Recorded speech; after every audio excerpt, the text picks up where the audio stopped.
शासन की, भारतीय जनता पार्टी की सरकार की। हमको मैं योजनाएं अगर 2003 के बाद की बताऊंगा तो आगे हमारे अतिथिगण भी है, उनका भी वक्तव्य होना है। योजनाएं बताने में 2 से 3 घंटे का समय लगेगा, इतनी अधिक योजनाएं। लेकिन हमको जानना पड़ेगा कि वो 15 महीनों के कांग्रेस की सरकार आई थी अभी झूठ बोलकर, और हमारे किसान भाइयों को भ्रमित करके जो सरकार आई थी उसको भी एक बार ध्यान देने की आवश्यकता है। इन्हीं के जो बादशाह है पप्पू, उन्होंने बोला था 1 2 3 4 5 6 7 8 9 और 10 दिनों में 2 लाख रुपए तक का कर्जा माफ, नहीं तो मुख्यमंत्री बदल देंगे। ना तो कर्जा माफ हुआ और ना ही इन्होंने मुख्यमंत्री बदला। इनके कथनी और करनी में अंतर है, ये हमने देख लिया। इन्होंने बोला था युवाओं के लिए, चूंकि मैं युवा मोर्चा का अध्यक्ष हूं इसीलिए युवाओं के विषय में बात करना बहुत जरूरी है। इन्होंने कहा था युवाओं को 4000 रुपए का बेरोजगारी भत्ता देंगे।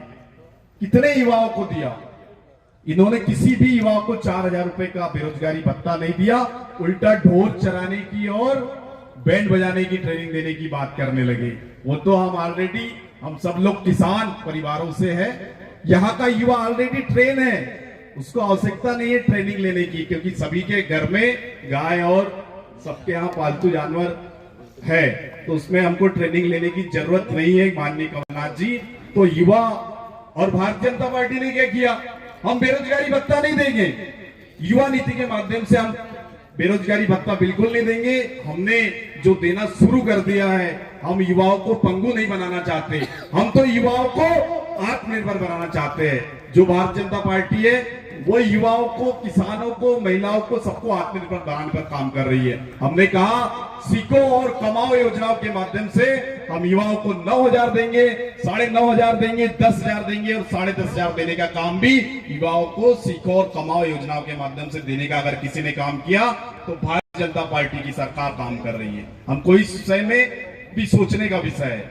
अगर हम बात करें किसान भाइयों की तो 2 लाख का कर्जा तो माफ नहीं किया। हम बात करें कितनी योजनाएं 15 महीनों की सरकार ने बंद कर दी थी। हमने मुख्यमंत्री तीर्थ दर्शन योजना शुरू की थी और लगातार मुख्यमंत्री शिवराज सिंह चौहान जी के नेतृत्व में सफलतापूर्वक योजना संचालित हो रही थी। लेकिन अगर इस योजना को भी बंद करने का काम अगर किसी ने किया है तो कांग्रेस की सरकार ने काम किया है। हम बात करें मुख्यमंत्री कन्यादान योजना, इन्होंने कहा था हम 51,000 रुपए देंगे, उल्टा कन्यादान विवाह पूरे प्रदेश में कहीं नहीं हुए, अगर कहीं हुए हैं तो केवल छिंदवाड़ा में हुए हैं। और उस योजना को भी बंद कराने का काम अगर किसी ने किया है तो कांग्रेस की करप्शन नाथ की, कमलनाथ की सरकार ने काम किया है। हम बात करें लैपटॉप की योजना की, हम बात करें छात्रवृत्ति, मेधावी छात्रवृत्ति योजना की, ऐसी कितनी योजनाएं बंद करने का काम किसी ने किया है। तो हमको विचार करने का विषय है कि जो सरकार अभी भ्रम फैला रही है 1500 रुपए नारी शक्ति के माध्यम से देंगे, वो तो बाद में देंगे, हम तो लगातार दे रहे हैं और देते आएंगे। उन्होंने तो पहले भी भ्रम फैलाया है और वो कब देंगे? पहले 2 लाख की घोषणा की, 4000 की घोषणा की और अभी और झूठी घोषणाएं करके भ्रमित करने का काम कर रहे हैं। हम बात करें अगर हमारे प्रत्याशी की तो हमारे सहज और सरल आदरणीय चंद्रशेखर देशमुख जी, जो कि रिकॉर्डेड 2000 करोड़ के काम 2013 से 2018 तक अगर किसी का रिकॉर्ड है तो चंद्रशेखर देशमुख जी का है। 32 से अधिक डैम बनाकर किसानों को समृद्ध बनाने का काम किसी ने किया है तो आदरणीय चंद्रशेखर देशमुख जी ने किया है। हमको विचार करना चाहिए 2014 के पहले का भारत का, हमको विचार करना चाहिए 2014 के बाद के भारत का। 2014 के पहले भारत की स्थिति विश्व में क्या थी और आज विश्व में क्या है, हमको विचार करना चाहिए। जो रोम रोम में हम सबके अंदर राम है, हम सुबह उठते बैठते जागते किसी का अभिवादन करते भी उस राम का नाम लेते हैं। उस राम के मंदिरों के लिए 20 वकील ये बताने के लिए लगाए कि राम काल्पनिक है। उस राम मंदिर को बनाने का भी काम अगर किसी ने किया है तो भारतीय जनता पार्टी ने किया है। हम सबके अस्तित्व का सवाल है, हम सबके अस्तित्व का सवाल था। 20 वकील कांग्रेस ने लगाने का काम किया। हम कहते थे राम लला हम आएंगे मंदिर वही बनाएंगे, और कांग्रेस वाले बोलते थे राम लला हम आएंगे मंदिर वही बनाएंगे, पर तारीख नहीं बताएंगे। हम तो अब मंदिर का भूमि पूजन भी हो गया, बनना भी हो गया, और हम तारीख भी बता रहे हैं 22 जनवरी 2024 को भव्य शुभारंभ होगा। तो ये हम सबके अस्तित्व का सवाल है। 500 से अधिक हमारे 500 वर्षों तक हमने संघर्ष जिस मंदिर के लिए किया, 25,000 से अधिक हिंदू भाइयों ने जिस मंदिर के लिए बलिदान दिया, उस मंदिर को भी बनाने का काम अगर किसी ने किया है तो हमारे यशस्वी प्रधानमंत्री नरेंद्र मोदी जी के नेतृत्व में भारतीय जनता पार्टी की सरकार ने किया है। हमको धारा 370 और 35 से, कांग्रेस वाले बोलते थे कि धारा 370 और 35 से कभी नहीं बच्चा बनेगा तो पूरे भारत में खून की नदियां बहेगी, लेकिन उस धारा 370 और 35 से को भी हटाने का किसी ने काम किया तो हमारी सरकार ने काम किया है। विषय बहुत सारे हैं। हम जो 9.5 साल प्रधानमंत्री जी के हुए हैं और पहले के कांग्रेस का, दोनों का अगर विश्लेषण करें तो हमको समझ में आएगा कि 56 इंच के सीने के साथ अगर कोई चल रहा है तो इस देश का प्रधानमंत्री नरेंद्र मोदी जी है और भारतीय जनता पार्टी के नेतृत्व में। आज महिलाओं को आत्मनिर्भर बनाने का काम किया।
इस साइकेड़ा से कोई गंगा निकलनी चाहिए, तेरे सीने में ना सही तो मेरे सीने में सही, कहीं भी आग लेकिन आग जलनी चाहिए।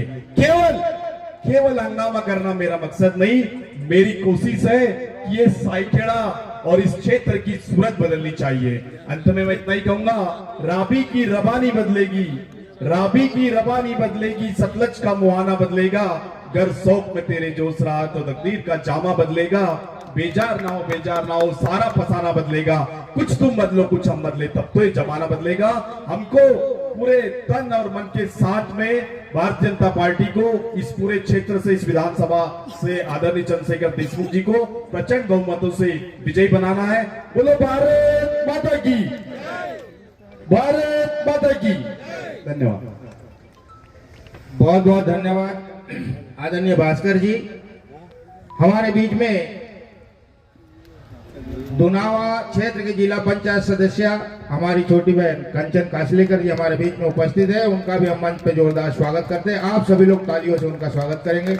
हमारे बीच में जगदीश पीएल पवार आदरणीय मामा जी हमारे बीच में उपस्थित है, जो विधानसभा के प्रभारी है और संयोजक है। और साथ में मैं राजू अनुराग पवार जी से अनुरोध करता हूं कि आप मंच पर आने की कृपा करें। विधानसभा के प्रभारी भाई राजू अनुराग पवार जी।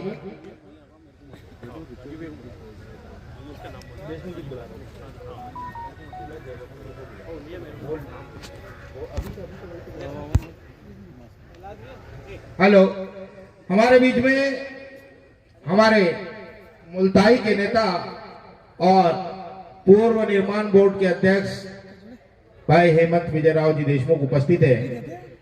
मैं आप लोगों से अनुरोध करता हूं कि जोरदार तालियों के साथ स्वागत करें और मैं उनको आमंत्रित करता हूं आदरणीय विजयराव देशमुख जी, हेमंत विजयराव देशमुख जी।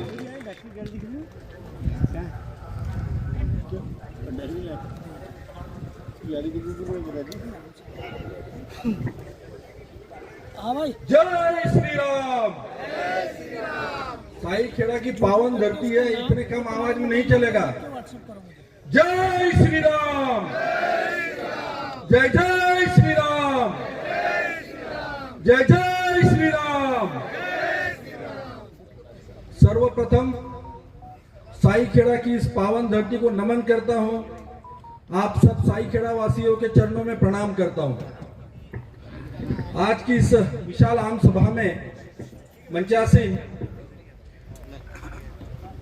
हमारे विधायक प्रत्याशी, हमारे बड़े भाई मार्गदर्शक श्री चंद्रशेखर देशमुख जी, भाई श्री रामदास आंबेडकर जी, देवेंद्र प्रताप सिंह जी, राजू अनुराग पवार जी, मेरे अनुज भास्कर मगरदे जी, माधुरी साबले जी, कांचन जी, नानीबाई जी, राजेश आहूजा जी, प्रहलाद साहू जी, धोटे जी और मंचासीन सभी लोग और सभी गणमान्य अतिथि।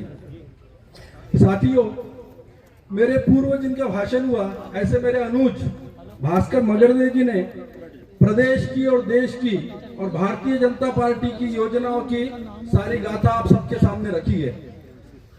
मैं बात करना चाहूंगा केवल मुल्ताई की, मुल्ताई विधानसभा की। मुल्ताई विधानसभा में अब तक क्या हुआ है? क्या आपको लगता है विकास हुआ है? जवाब देना, ये भाषण नहीं है, मैं बात करने आया हूं आप लोगों से। क्या विकास हुआ है? यहां पे 3 बार अभी तक सुखदेव पांसे जी विधायक रहे हैं मुल्ताई विधानसभा से। 15 महीने का कार्यकाल उनका कैबिनेट मंत्री का भी रहा है। जब हमारी सबसे पुरानी मांग थी मुल्ताई विधानसभा की कि मुल्ताई को जिला बनाना चाहिए, 15 महीने मंत्री रहते हुए, कमलनाथ जी के नाक का बाल रहते हुए और विधायक रहते हुए, क्या उन्होंने मुल्ताई को जिला बनाया? नहीं बनाया। क्यों? क्योंकि उनकी मंशा नहीं है कि मुल्ताई को जिला बनाया जाना चाहिए। उनको लगता है कि जो मुल्ताई का सारा क्रियाकलाप चले वो केवल बैतूल से चले। उनके नेता थे कमलनाथ जी, चाहते तो केवल 7 दिनों में जिला बन सकता था, लेकिन जब जिला बनाने की बारी आई और उनसे पूछा गया तो पांसे जी कहते हैं कि छोटा जिला बना के क्या करेंगे? अरे छोटा बनाते, बड़ा बनाते, लेकिन जिला तो बनाते। क्योंकि जिला छोटा भी अगर बनता तो वहां कलेक्टर आईएएस ही होता, एसपी जो होता वो आईपीएस ही होता। लेकिन उनकी मंशा नहीं थी, केवल भोली भाली मुल्ताई की जनता से वोट लेके अपने उल्लू सीधा करना, अपना काम करना, विधायक बनना, केवल इतना ही लक्ष्य उनका था। चलो मुल्ताई को जिला नहीं बनाया, कोई बात नहीं। फिर 15 महीने में उन्होंने क्या किया? 15 महीने में केवल ट्रांसफर उद्योग चला है, मुल्ताई से भी चला है और प्रदेश से भी चला है। कमलनाथ जी ने केवल ट्रांसफर किए। विधानसभा में एक प्रश्न लगा था कि कितने ट्रांसफर हुए हैं, तो एक इतिहास बन गया है मध्य प्रदेश के इतिहास में। इतने सारे ट्रांसफर हुए हैं मध्य प्रदेश में और उतने ही ट्रांसफर मुल्ताई से किए गए हैं और ये कराने वाले सुखदेव पांसे जी थे। आज फिर से वो इस चुनाव को लड़ रहे हैं। आप लोगों को आगाह करने आया हूं, सावधान करने आया हूं, आप लोगों को ध्यान देना है। आज लिख के ही लाया हूं कि क्या क्या हुआ है। साथियों, भास्कर जी ने जैसे अभी बताया, 500 वर्ष पुराना स्वप्न था, सभी हिंदुओं का एक स्वप्न था, अयोध्या में रामलला का एक भव्य मंदिर बने। हम लोग कहते थे रामलला हम आएंगे, मंदिर वही बनाएंगे। यही कांग्रेस वाले लोग पूछते थे कि तारीख कब बताओगे। आज हम तारीख भी बताएंगे कि 22 तारीख को आइए अयोध्या, रामलला का सुंदर मंदिर बनने वाला है, उसका उद्घाटन है। बहुत ध्यानपूर्वक सुनिए जो अगला मुद्दा मैं बताने जा रहा हूं। उसी तरीके से हमारे मुल्ताई में एक जमीन थी जो राम जन्मभूमि ट्रस्ट की थी। पता कर लो उस जमीन को किसने खाया है। नाम लेने की जरूरत नहीं, आप सब मुल्ताई वाले और साई खेड़ा वाले लोग हो, आपको पता है रामलला की मंदिर की जमीन किसने किसने खाई है इसका पता करो और उसको सजा दो, क्योंकि उसको जब सजा दोगे तो भगवान राम बनेंगे। उतना ही भव्य मंदिर हमारे मुंतई में भी बनने वाला था, लेकिन नहीं बनने दिया। क्यों? क्योंकि जमीन खाली रामलला के मंदिर की। राष्ट्रीय स्वयंसेवक संघ एक हिंदुओं के लिए काम करने वाला संगठन है। बीच में सुखदेव पांसे जी मंच पे थे, उनका ही एक आदमी राष्ट्रीय स्वयंसेवक संघ को आतंकवादी संगठन बोल रहा था। पांसे जी मुस्कुरा रहे थे, हंस रहे थे। हमने एक आंदोलन उसके खिलाफ किया था। जब वो लड़का राष्ट्रीय स्वयंसेवक संघ को आतंकवादी संगठन बोल रहा था, उस समय पांसे जी हंस रहे थे। पांसे जी की भी मुख्य सहमति उस बात को थी। पांसे जी मानते हैं कि जितने भी हिंदू मुल्ताई विधानसभा में रहते हैं वो सारे आतंकवादी हैं। आप लोगों को आतंकवादी बोलते हैं पांसे जी। सोच समझ के वोटिंग करना है आपको, 17 तारीख को वोटिंग करना है आपको। महिलाओं का सम्मान पांसे जी ने कभी नहीं किया। हमारे बाजू में छिंदवाड़ा में एक शूटिंग चल रही थी फिल्म की, कंगना राणावत वहां पे आई हुई थी। वो अभिनेत्री राजपूत समाज से आती है, वो अपनी शूटिंग कर रही थी। क्या कहा था पांसे जी ने? पांसे जी ने कहा था कि कोई नाचने वाली आई है। महिलाओं को नाचने वाली कहती है। मेरे बहनों को मैं बता देना चाह रहा हूं, हम लोग उनको लाडली लक्ष्मी कहते हैं, लाडली बहना करते हैं। लक्ष्मी की स्वरूपा है हमारी बहनें, उनको पांसे जी नाचने वाली कहते हैं। इसी तरीके से साथियों, हमारे बाजू में यहाँ शेरगेड़ और नरखेड़ है, वहां की छतों में दरारें आई है। क्यों आई है? वहां पे एक एक्सप्लोजिव की फैक्ट्री लाई है और उसमें बम फूटते हैं।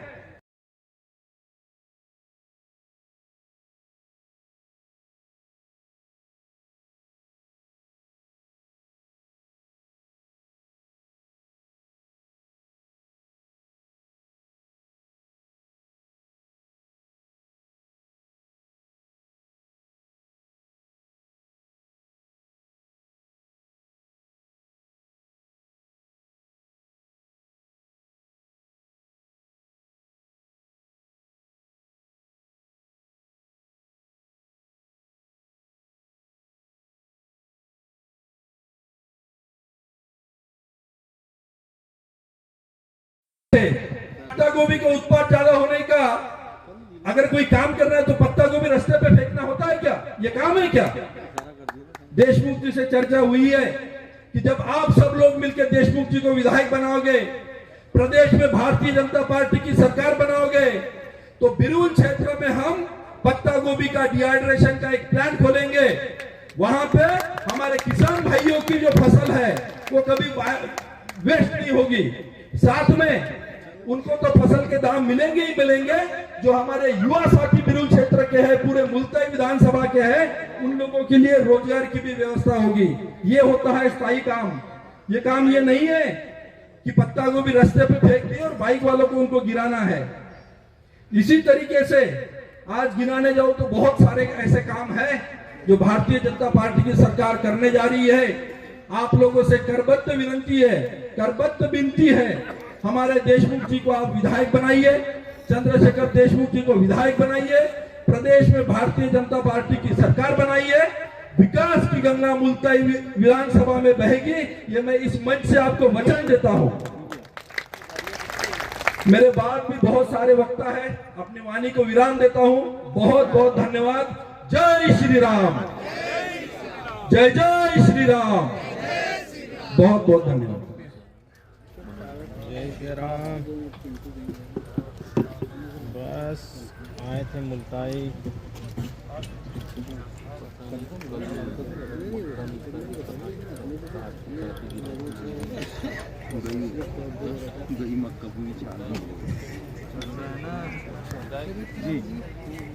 हेलो, हाँ भैया लगा।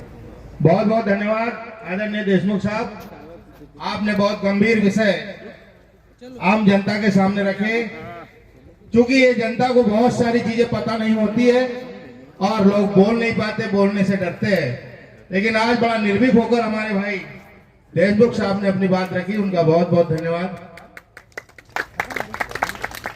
इसी क्रम में मैं अपने लाडले प्रत्याशी भाई देशमुख साहब को आमंत्रित करता हूं। चंद्रशेखर देशमुख जी, आप मंच पर आए और अपना उद्बोधन प्रस्तुत करें। आदरणीय देशमुख, आप सभी लोग जोरदार तालियों से स्वागत करें।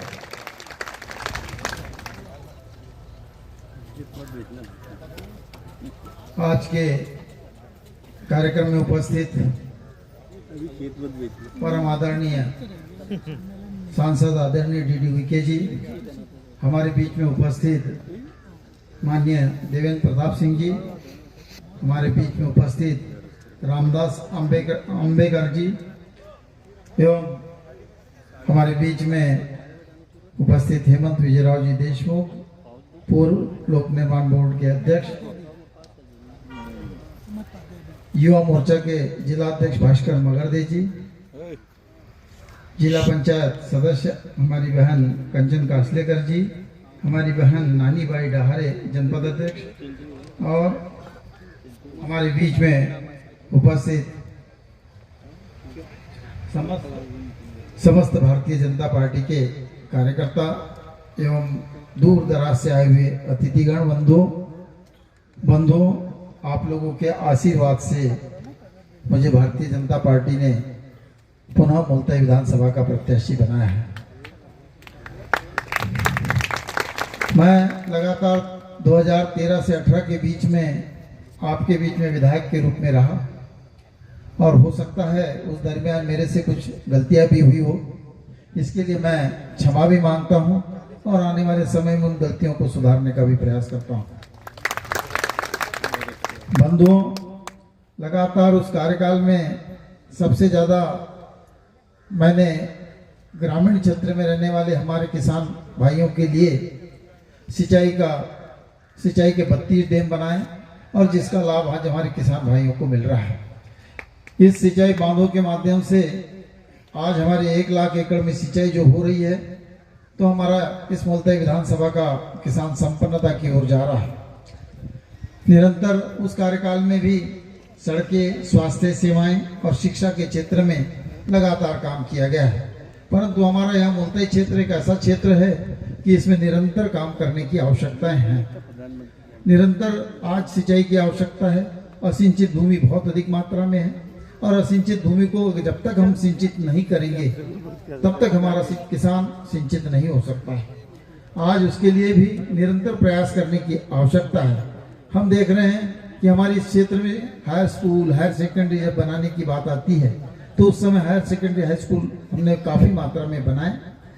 आज हमारे यहाँ CM राइज स्कूल बने, आज हमने केंद्रीय विद्यालय भी हमारे इस क्षेत्र में मुल्ताई में बना है। बंधुओं, लगातार क्षेत्र के विकास के लिए हम उस 5 सालों में लगे रहे और उसमें हमारे क्षेत्र का निरंतर विकास हुआ।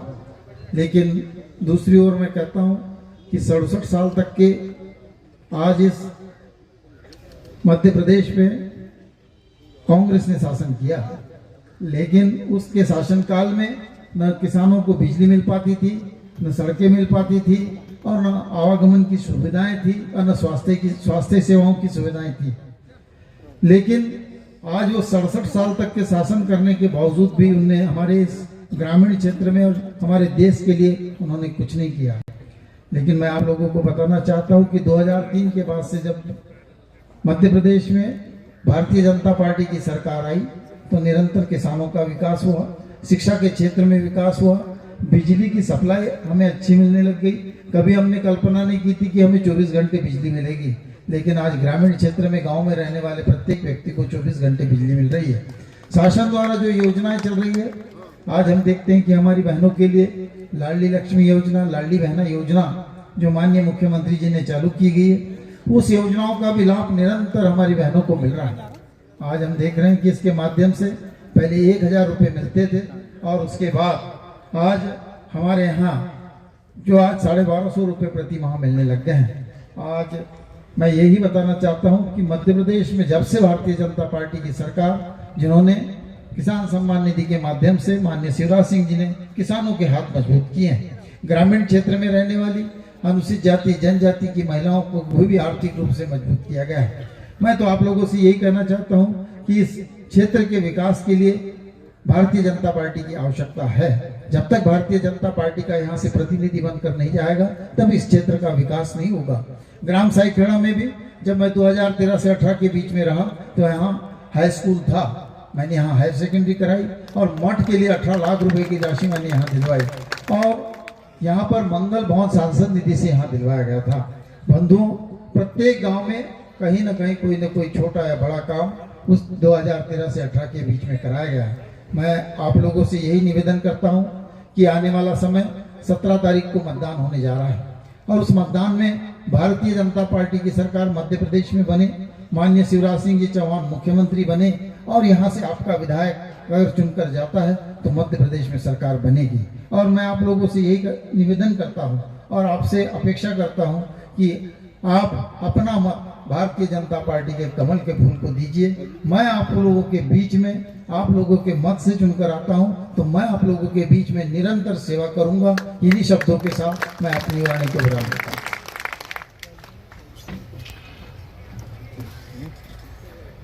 बहुत बहुत धन्यवाद सम्माननीय देशमुख जी। अब इस क्रम में मैं हमारे बीच में उपस्थित बैतूल हरदा हरसूद लोक क्षेत्र के लोकप्रिय सांसद, लाडले नेता और बहुत सारे लोगों के गुरुजी और सभी के गुरुजी ऐसे आदरणीय डीडी उइके जी को आमंत्रित करूंगा। उसके पहले मैं चाहूंगा कि एक बार जोरदार जयकारा हो जाए, थोड़ी तालियां बज जाए। बोलो भारत माता की, भारत माता की। संघर्षों के साये में असली आजादी पलती है और इतिहास उधर हो जाता है जिस ओर जवानी चलती है। इन्हीं शब्दों के साथ आदरणीय सांसद जी को आमंत्रित करता हूं। बहुत बहुत धन्यवाद।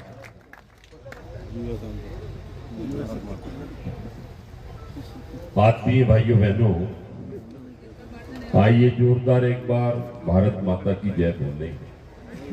आत्मीय भाइयों बहनों, ये भारत माता का जयकारा सच्चे अर्थों में एक महामंत्र है। भाइयों बहनों, ये जयकारा जो है बंधी हुई मुट्ठी के साथ में लिया जाता है। बंधी हुई मुट्ठी लाख की, खुली मुट्ठी खाक की। जिस परिवार में बंधी हुई मुट्ठी होती है, जिस समाज में बंधी हुई मुट्ठी होती है, जिस देश में बंधी हुई मुट्ठी होती है, भाइयों बहनों, वह सामाजिक समरसता और राष्ट्र की एकता अखंडता के प्रति सद्भाव होता है। ये खोली हुई मुट्ठी खाक की और बनी हुई मुट्ठी लाख की। आइए अपने मातृभूमि के चरणों में जोरदार एक बार जयकारा लगाने की आप कृपा करें। भारत माता की। बहुत सारे हमारे भाई लोग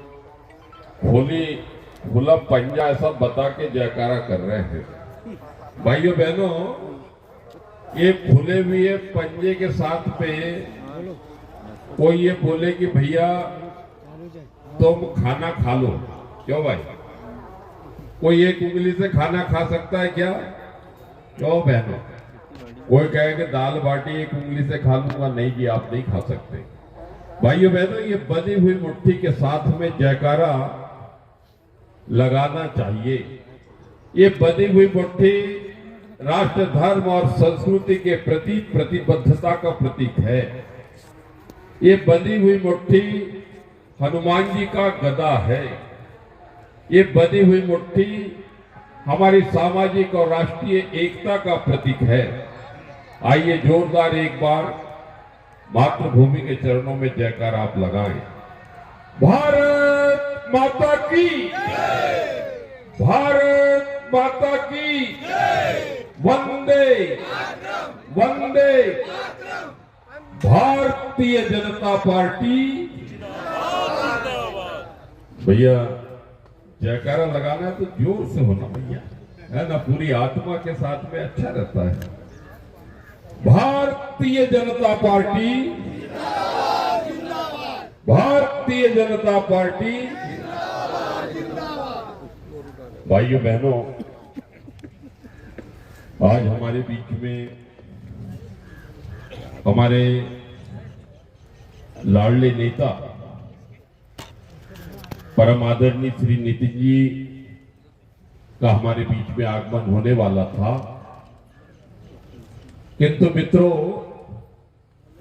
अचानक उनके स्वास्थ्य में दिक्कत आने की वजह से वे आज हमारे बीच में उपलब्ध नहीं हो पाए हैं।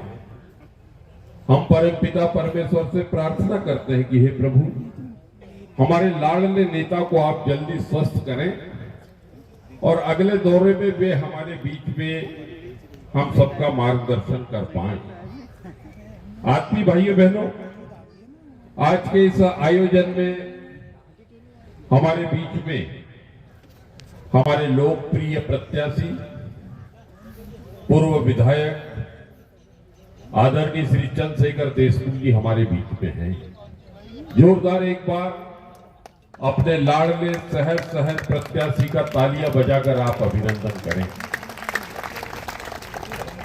भाइयों बहनों, लोग आरोप लगाते हैं कि भाई सहजता सहज है, सरल है, सबको मिल जाते हैं। मुझे एक बात बताओ भाइयों बहनों कि क्या सहज होना, सरल होना, ईमानदार होना ये गलत है क्या? क्यों भाई, ये गलत है कि सही है? सही है। हमारी बहनें जोर से बोले, सहज सरल मीठा, हमेशा उपलब्ध रहने वाले, ईमानदार, ऐसा नेता चाहिए अपने को कि चालू 400 भी चाहिए।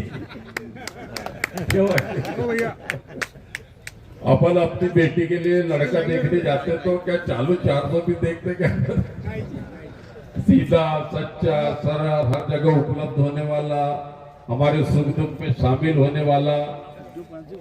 भाई आदरणीय देशमुख जी को पूरे मुल्ताई विधानसभा क्षेत्र में छोटे से छोटा व्यक्ति भी उनको जानता है और उनको प्यार करता है।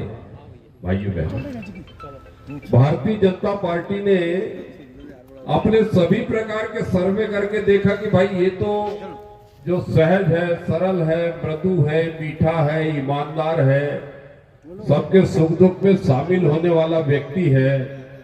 2013 से 2018 के बीच में जब वो विधायक रहे, लगभग क्या है कि 2.5 से 3 हजार करोड़ रुपए के विकास कार्य उन्होंने अपने विधानसभा में किए हैं। भाइयों बहनों, लगभग 2.5 से 3 हजार करोड़ रुपए के। उनको बीच में टिकट नहीं मिली, वो कोई हारे थोड़ी है, टिकट नहीं मिली, लेकिन पार्टी को ये लगा कि इससे ईमानदार, मृदु, मीठा, सर्व सुलभ, सबके लिए उपलब्ध और एक ईमानदार नेता को देखकर भाइयों बहनों, भारतीय जनता पार्टी ने मुल्ताई विधानसभा क्षेत्र के भाई और बहनों की सेवा करने का मौका दिया है।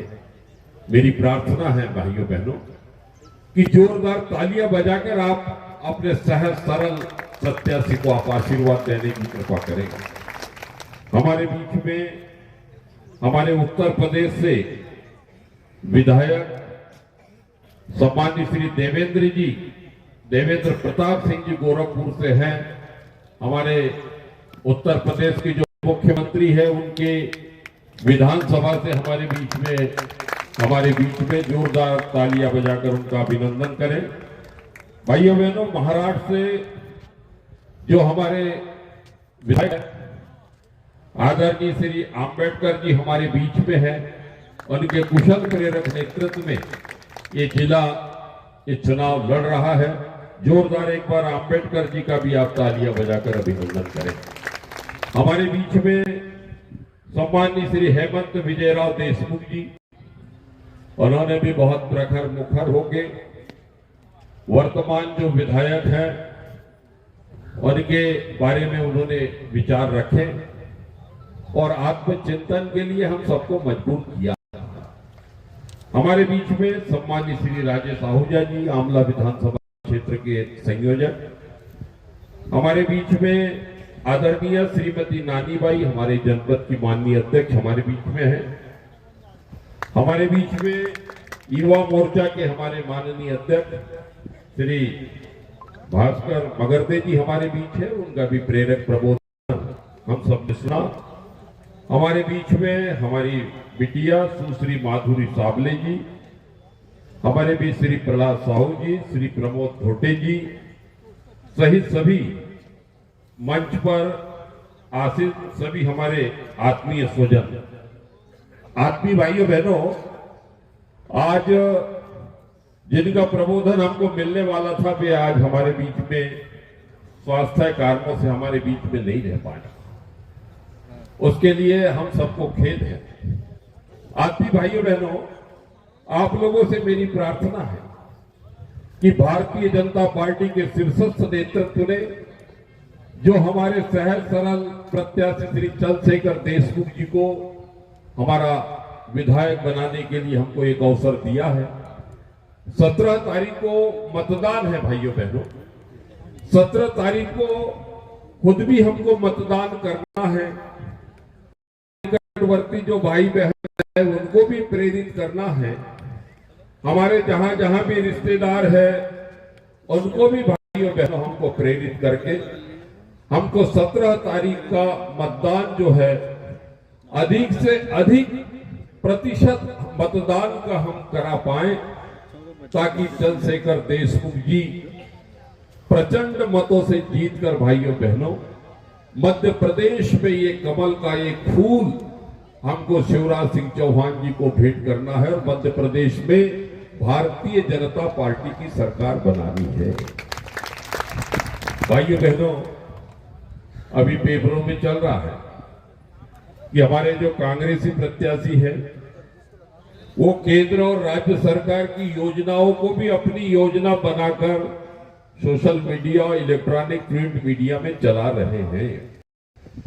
मुझे आप एक बार बताइए कि जो बोलता ही बोलती है मार्ग है फ्लाईओवर जो बना है 24 करोड़ का, भाइयों बहनों उसके लिए सारी लिखा पढ़ी हमने की है। केंद्र सरकार, केंद्र में नरेंद्र मोदी जी की सरकार है भाइयों बहनों, और 18 सालों से मध्य प्रदेश में भारतीय जनता पार्टी के आदरणीय श्री शिवराज सिंह चौहान जी नेतृत्व कर रहे हैं। अब ये बताइए कि लिखा पढ़ी करने वाले कोई, और भाइयों बहनों ये 24 करोड़ का फ्लाईओवर बनाया है, इसका श्रेय सम्मान लेने के लिए बड़ी मारामारी मची है। आप मुझे एक बात बताओ कि भाइयों बहनों जो ये अमृत सरोवर बने हैं, ये अमृत सरोवर किसने बना, किसकी योजना है? अरे भाई देश के प्रधानमंत्री श्री नरेंद्र मोदी जी ने ये अमृत सरोवर लाए हैं। यार धड़ाधड़ छपा रहे हैं कि भैया ये अमृत सरोवर मैंने बनाया, ये फ्लाईओवर मैंने बनाया, ये जल जीवन मिशन के माध्यम से ये जो टंकी बनी है ये मैंने बनाई। अरे मेरे भाइयों, लाल किले के प्राचीर से देश के यशस्वी प्रधानमंत्री आदरणीय श्री नरेंद्र मोदी जी ने इसकी चिंता की कि जब तक 2024 तक प्रत्येक गांवों में, मंडियों में, टोलों में पीने के पानी की उपलब्धता नहीं करा दूंगा तब तक चैन से नहीं बैठूंगा। अरे भाई बच्चा हमारे घर में हुआ है और जन्मदिन दूसरे लोग जबरदस्ती बना रहे हैं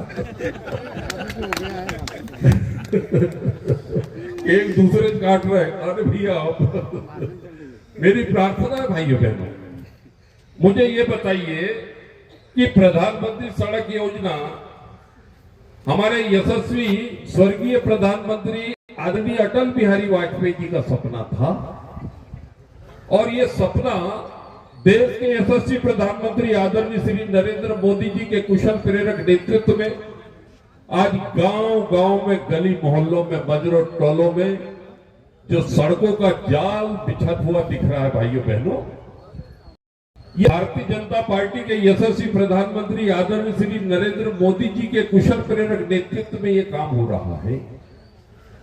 और प्रधानमंत्री सड़क को बोलते भैया ये मैंने लाया हूं ये सड़क, अरे तुमसे कहां से ले आए मेरे भैया। ये प्रधानमंत्री आवास भैया ये देश के यशस्वी प्रधानमंत्री श्री नरेंद्र मोदी जी का सपना है। उसके माध्यम से प्रत्येक गांव में, बजरों में, टोलों में, प्रत्येक जगह पे जो हमारे गरीबी रेखा से नीचे जीवन यापन करने वाले जो हमारे भाई बहन हैं उनके लिए आवास की व्यवस्था भाइयों बहनों, देश के प्रधानमंत्री और भारतीय जनता पार्टी का ये सुखद सपना है कि समाज के अंतिम व्यक्ति का सर्वांगीण विकास हम कैसे सुनिश्चित कर सके। उसके लिए ये गांव गांव में भाइयों बहनों जो ये आवास बन रहे हैं, ये प्रधानमंत्री आवास जो है ये देश के यशस्वी प्रधानमंत्री जी के माध्यम से बन रहे हैं। भैया इसको भी क्या है कि चोरी छुपे तरीके से गांव की छोटी सभाओं में लोगों को बोल रहे कि क्यों देखो ये मकान बनवा दिए कि मैंने, अरे भैया तुमने कहां से बना दिया। सीधी सादी जनता को क्यों भ्रमित करने का प्रयास कर रहे हैं। आपको पता है भाइयों बहनों कि 18 महीने की सरकार में एक संबल योजना जो थी हमारी, इतनी शिवराज सिंह चौहान जी हमारे आदरणीय मुख्यमंत्री जी, संबल योजना के माध्यम से भाइयों बहनों किसी की मृत्यु हो जाती है गांव में तो हमारा सचिव 5,000 रुपया लेके कफन के लिए और अन्य जो उसकी जरूरत है उसके लिए भाइयों बहनों 5,000 रुपए की धनराशि उसको उपलब्ध कराई जाती है। सामान्य मृत्यु पे उसको 2 लाख रुपए, दुर्घटना हो जाने पे 4 लाख रुपए। जब कमलनाथ जी की सरकार आई है भाइयों बहनों, कांग्रेस ने पहला काम किया कि ये संबल योजना को बंद करने का काम किया। आपकी भाइयों बहनों, ये जनधन योजना के बारे में विविध प्रकार से आलोचना लोग करते रहे हैं, लेकिन आपको मैं बताना चाहता हूं कि देश के अंदर भारतीय जनता पार्टी के यशस्वी प्रधानमंत्री आदरणीय श्री नरेंद्र मोदी जी ने गांव गांव गली गली भाइयों बहनों जिस तरीके से एक आंदोलन चला के लाखों लाखों भाइयों और बहनों के जो बैंकों में खाते खुलवाए, क्यों खुलवाए भाइयों बहनों, आज आप महसूस करते होंगे कि आजादी के बाद में सर्वाधिक शासन लगभग 62 वर्षों तक कांग्रेस ने किया। कितना किया? 62 वर्षों तक। भाइयों बहनों, देश के प्रधानमंत्री पूर्व प्रधानमंत्री राजीव गांधी ने कहा था कि भैया 100 रुपया में भिजवाता हूं तो सिर्फ क्या है 15 रुपए ही नीचे जाते हैं, 85 रुपए बीच के बिचौलिए खा जाते हैं। अरे भैया वो 85 रुपए खाने वाले कौन बिचौलिए थे? भाइयों बहनों, आज आपको ध्यान होगा कि खाता जनधन खाते खुलाने की वजह से सुविधा क्या हुई? लाडली बहना का पैसा सीधा कहां आता है? जोर से बोलो बहनों, खाते में। किसान सम्मान निधि का पैसा कहां आता है? सीधा कहां आता है? खाते में। भाइयों बहनों, उज्ज्वला गैस का पैसा सीधा कहां आता है? खाते में। हमारा पेंशन जो है परित्यक्ता बहनें और हमारे वृद्धावस्था जो पेंशन मिलती है दिव्यांग भाइयों बहनों को, ये सीधा पैसा कहां आता है? खाते में। लाडली बहना का पैसा जो है वो सीधा कहां आता है? खाते में। भाइयों बहनों, लगभग क्या है कि 28 प्रकार की जो योजनाएं हैं जिसका सीधा एक बटन दबाते हैं देश के प्रधानमंत्री जी, मध्य प्रदेश के मुख्यमंत्री जी, एक बटन दबाकर सीधे हमारे हितग्राही के खाते में सीधा पैसा आता है। मेरे भाई और बहनों को पता होगा कि वृद्धावस्था पेंशन जब कांग्रेस के जमाने में आती थी तो 2-4 महीने तक उनको बताते ही नहीं थे। वो बेचारी जिसको वृद्धावस्था पेंशन मिलनी है वो बार बार ग्राम पंचायत में सचिव से मिलना, जब वो थक जाती थी तब वो बोलती थी कि भैया 5-10 रुपया सचिव साहब ले लेना तुमने, पर हमारी पेंशन दिला दो यार। भैया वो 5-10 रुपए के लिए उसको लगभग 10 चक्कर उसको लगाते थे। कोई भी योजना का अगर आप अध्ययन करेंगे कांग्रेस के कार्यकाल का तो भाइयों बहनों बगैर लिए दिए कोई योजना का लाभ हमारे अंतिम व्यक्ति को नहीं मिलता था। लेकिन देश के प्रधानमंत्री जी ने लाखों लाखों जनधन खाते खुलवाकर भ्रष्टाचार मुक्त और स्वस्थ प्रशासन देने का काम भाइयों बहनों भारतीय जनता पार्टी ने किया है। और ये बीच के जितने बिचौलिए थे इन सारे के सारे बिचौलियों को भाइयों बहनों एक झटके में उनको दूर करने का काम भारतीय जनता पार्टी ने किया। भाइयों बहनों, आज यहाँ पे कितनी लाडली बहनें हमारी, भैया हाथ ऊंचा करके बताएं जरा। वाह वाह वाह भाई बहनों, एक बार जोरदार, आज क्या है कि आपकी किस्त आपके खाते में डलने वाली है। भाइयों बहनों, एक बात बताओ मेरी लाडली बहनों, ये जिनने हमको जन्म दिया यार, उनने कभी बोला क्या कि अरे ये मेरी बेटिया तेरा खाता खोल देता हूं बेटा और हर महीने तेरे खाते में 100 रुपए डालूंगा? नहीं बहनों, नहीं बोला। लेकिन मध्य प्रदेश की भारतीय जनता पार्टी की सरकार और उसके संवेदनशील मुख्यमंत्री आदरणीय श्री शिवराज सिंह चौहान जी ने नारी सशक्तिकरण के माध्यम से बहनों, हमारी बहनों को आर्थिक रूप से समृद्ध बनाने के लिए विविध प्रकार की योजनाओं के माध्यम हमारी बहनों को मजबूत करने के लिए बहनों उनको 3000 रुपए तक हमारी बहनों को देने का वादा प्रधानमंत्री जी ने किया है। जोरदार एक बार तालियां बजाकर शिवराज मामा का, शिवराज भैया को आप आशीर्वाद देने की कृपा करें। भाइयों बहनों, नारी सशक्तिकरण की यदि अपन बात कर रहे हैं यार, लाडली बहनों आप लोगों को पता है कि एक समय ऐसा आया था कांग्रेस के जमाने में कि पेट में अगर बेटी है तो उसको जांच पड़ताल करके उसको डिस्ट्रॉय कर देते थे। ठीक है, बेटा है तो रहने देते थे। तो ये बेटे और बेटी के बीच में जो असंतुलन पैदा हुआ था, जनसंख्या के दृष्टि से जो दिक्कतें पैदा हुई थी भाइयों बहनों, उसको समझा देश के संवेदनशील प्रधानमंत्री आदरणीय श्री नरेंद्र मोदी जी ने, और बेटी बचाओ बेटी पढ़ाओ। भाइयों बहनों, इस योजना के माध्यम से लाखों लाखों बेटियों के जीवन को संवारने का काम भारतीय जनता पार्टी ने किया है भाइयों बहनों। इसी के तहत ये लाडली बहना 18 वर्ष की बेटी होते ही वो लखपति बनकर हमारे सामने खड़ी होती है। वो बेटियां हमारी बोझ नहीं है भाइयों बहनों। आप कल्पना कर सकते हैं कि स्वच्छता के माध्यम से भाइयों बहनों लाखों लाखों जो शौचालय बनाकर हमारी बहनों को ये सम्मान घर देकर, आपको पता है कि जब भी अपन गांवों में जाते थे तो पता लगता था सड़कों के किनारे किस तरह से गांव आने के पहले पता लग जाता कि अब गांव आने वाला है। भाइयों बहनों, ये स्वच्छता के माध्यम से गांव में जिस तरीके से शौचालय निर्माण के माध्यम से भाइयों बहनों को सम्मानजनक जीवन देने का काम किया है।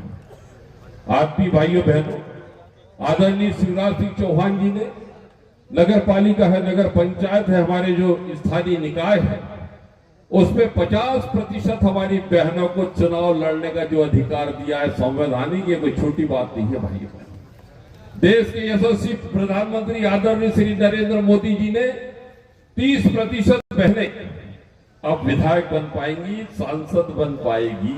ये कोई छोटी बात है? पहले क्या था कांग्रेस के जमाने में कि बहनें कम चुनाव लड़ती थी या लड़ती ही नहीं थी, क्योंकि भैया जो रहते थे, भैया बोलते थे कि तू घर में रहे और अपना पर्दा डाल के रोटी खाना बना, चूल्हा फूंक, बस इसके अलावा बाहर राजनीति में और समाज सेवा में नहीं जा। लेकिन भारतीय जनता पार्टी के यशस्वी प्रधानमंत्री आदरणीय श्री नरेंद्र मोदी जी ने हमारे बहनों को बराबरी का सम्मान देने का काम किया है भाइयों बहनों। आप भी बहनों, आप मुझे बताओ कि कन्यादान, मुख्यमंत्री कन्यादान योजना के माध्यम से बहनों लाखों लाखों बेटियों की शादी करके उनके माता पिता को सुकून देने का काम भारतीय जनता पार्टी ने किया है। बहनों को सशक्त करने के लिए स्व सहायता समूह के माध्यम से हमारे बहनों को रोजगार कैसे उपलब्ध हो, कैसे उनका स्किल डेवलप्ड हो, कैसे उनके भीतर कौशल्य जागे और वो आर्थिक रूप से अपने परिवार को मदद कर सके बहनों, उसके लिए देश के प्रधानमंत्री जी ने विविध प्रकार से मध्य प्रदेश के यशस्वी मुख्यमंत्री आदरणीय श्री शिवराज सिंह चौहान जी ने अनेकानेक प्रकार से हमारी बहनों को मजबूत करने के लिए योजनाएं बनाई है। और भाइयों बहनों, देश की सर्वोच्च गद्दी पर हमारी आदिवासी बहन द्रौपदी मुर्मू जी को देश का राष्ट्रपति बनाया है, ये कोई छोटी बात नहीं है। कांग्रेस ने 62 वर्षों तक शासन किया देश पर। इन 62 वर्षों में भैया तुमने एक हाथ किसी बहन को, आदिवासी को, किसी को क्या है कि ये सम्मानजनक और गरिमामय पद देने का प्रयत्न किया है क्या? ये भाइयों बहनों चिंतन और मंथन का ये विषय है। मैं इतना लंबा चौड़ा ये विषय है कि इसको और आगे न बढ़ाते हुए बहनों एक बार फिर मैं आप सबके चरणों में प्रणाम निवेदित करता हूं और आप लोगों से विनम्र प्रार्थना करता हूं भाइयों बहनों कि भारतीय जनता पार्टी के हमारे अधिकृत सहज सरल और मृदु प्रत्याशी आदरणीय श्री चंद्रशेखर देशमुख जी आपके बीच में है। आपका भाई, आपका बेटा, आपके परिवार का सदस्य। भाइयों बहनों 17 तारीख को है मतदान और कमल पर ही लगे निशान, कमल की बटन दबाना है भाइयों बहनों। और मध्य प्रदेश में भारतीय जनता पार्टी की सरकार हम सबको मिलकर बनाना है।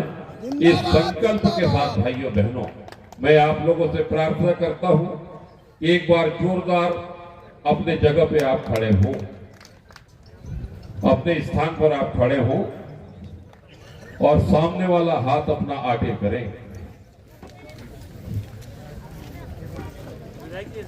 अपना हाथ आगे करने की कृपा करें।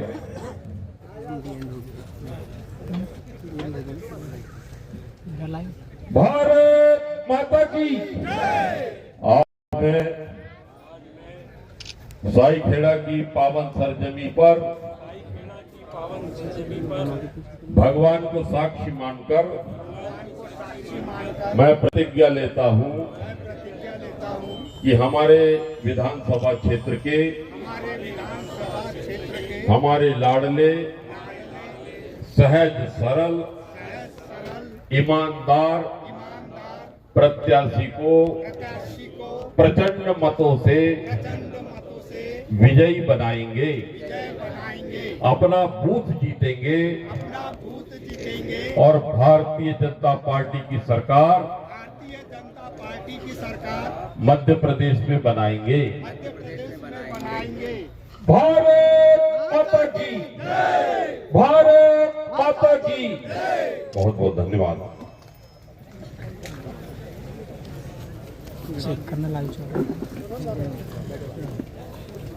हेलो साथियों, कार्यक्रम पूर्व के अनुसार रहेगा और इसमें मैं आज के हमारे कार्यक्रम के समापन के लिए हमारे साईखेड़ा मंडल के अध्यक्ष सम्मानीय श्री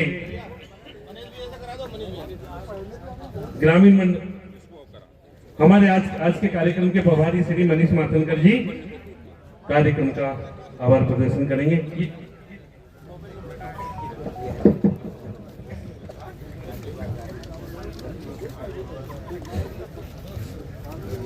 हेलो, आज के इस साईखेड़ा ग्राम की सभा में सभी उपस्थित सम्मानीय कार्यकर्ता बंधुओं का, माता बहनों का मैं हृदय की गहराई से अभिनंदन करता हूं, आपका आभार व्यक्त करता हूं। और सूचना यही है कि पूर्वत में जैसा कार्यक्रम था यहाँ से आगे का ऐसा रहेगा। इसी प्रकार जैसा तय है शेड्यूल, उसी शेड्यूल के हिसाब से सभी लोग चलेंगे। जो कार्यकर्ता यहाँ उपस्थित हैं वे सभी रथ के साथ चलेंगे। ऐसी हम सभी की आप लोगों से अपेक्षा है कि जो शेड्यूल तय है उस शेड्यूल के हिसाब से यहाँ से सांसद जी के साथ हम सभी निकलेंगे। पुनः आपका बहुत बहुत हृदय की गहराइयों से बहुत बहुत धन्यवाद करता हूँ।